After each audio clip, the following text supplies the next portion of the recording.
Hello friends, pearl bangles ಖಾಲಿ ಆಗಿತ್ತು. So restock ಆಗಿದೆ. ನೋಡ್ತಿರ್ಬೋದು, 2 ಡಿಸೈನಲ್ಲಿ ಅವೈಲಬಲ್ ಇದೆ. ತೋರಿಸ್ತೀನಿ, ವಿಡಿಯೋ ಸ್ಕಿಪ್ ಮಾಡದೆ ಕೊನೆವರೆಗೂ ನೋಡಿ. ಇದೊಂದು ಈಗ 2 ಬಳೆ ತೋರಿಸಿರೋದು ತುಂಬ ಡಿಮ್ಯಾಂಡಿಂಗ್ ಇರೋ ಡಿಸೈನ್ ಅಂತ ಹೇಳ್ಬೋದು. ಸೆಂಟ್ರಲ್ಲಿ ನಿಮಗೆ ಒಂದೊಂದು ರೂಬಿ ಸ್ಟೋನ್ ಬರುತ್ತೆ ಬಿಗ್ಗಲ್ಲಿ. ನೆಕ್ಸ್ಟ್ ನಿಮಗೆ 4 ಸ್ಟೆಪ್ ಪರ್ಲ್ ಬರುತ್ತೆ, 3 ಸ್ಟೆಪ್ ರೂಬಿ ಸ್ಟೋನ್ ಪಿಂಕ್ ಬರುತ್ತೆ. ಸೊ ಪ್ರೈಸ್ ಬಂದು ನಿಮಗೆ 1400 ರೂಪಾಯಿ ಇದೆ MRP, ಬಟ್ 1150 ರೂಪಾಯಿಗೆ ಆಫರ್ ಪ್ರೈಸಲ್ಲಿ ಕೊಡ್ತಿದ್ದೀವಿ.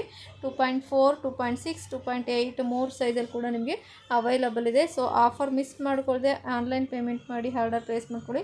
ನೆಕ್ಸ್ಟು ಬಂದು ಇದು ಒಂದು ಡಿಸೈನ್ ಅವೈಲಬಲ್ ಇದೆ. ಇವೆರಡು ನಿಮಗೆ ತುಂಬಾ ಡಿಮ್ಯಾಂಡಿಂಗಲ್ಲಿರೋ ಡಿಸೈನ್ ಅಂತಲೇ ಹೇಳ್ಬೋದು. ಮತ್ತು ಫಿನಿಶಿಂಗು ಅಷ್ಟೇ ತುಂಬಾ ನೀಟಾಗಿ ಬಂದಿದೆ. ಎಲ್ಲೂ ಸ್ಟೋನ್ ಉದ್ರೋಗೋದು, ಸಿಪ್ಪೆ ಇಟ್ಕೋರು ಈ ಥರ ಏನೂ ಆಗಿಲ್ಲ. ಸೊ ತುಂಬಾ ಚೆನ್ನಾಗಿದೆ. ಆನ್ಲೈನ್ ಪೇಮೆಂಟ್ ಮಾಡಿ ಆರ್ಡರ್ ಪ್ಲೇಸ್ ಮಾಡ್ಕೊಳ್ಳಿ. ಕ್ಯಾಶ್ ಆನ್ ಡೆಲಿವರಿ ಇರೋದಿಲ್ಲ. ಮತ್ತು ನಿಮಗೆ ಆಫರ್ ಇರೋದು ಒಂದು 2 ಡೇಸ್ ಮಾತ್ರ ಆಫರ್ ಕೊಟ್ಟಿರೋದು. ಆಫರ್ ಮಿಸ್ ಮಾಡ್ಕೊಳ್ಳದೆ ಆರ್ಡರ್ ಪ್ಲೇಸ್ ಮಾಡ್ಕೊಳ್ಳಿ. ಯಾರೆಲ್ಲ ನನ್ನ ಚಾನಲ್ ಸಬ್ಸ್ಕ್ರೈಬ್ ಆಗಿಲ್ಲ, ದಯವಿಟ್ಟು ಚಾನಲ್ ಸಬ್ಸ್ಕ್ರೈಬ್ ಆಗಿ, ಶೇರ್ ಮಾಡಿ, ಲೈಕ್ ಮಾಡಿ. Thank you.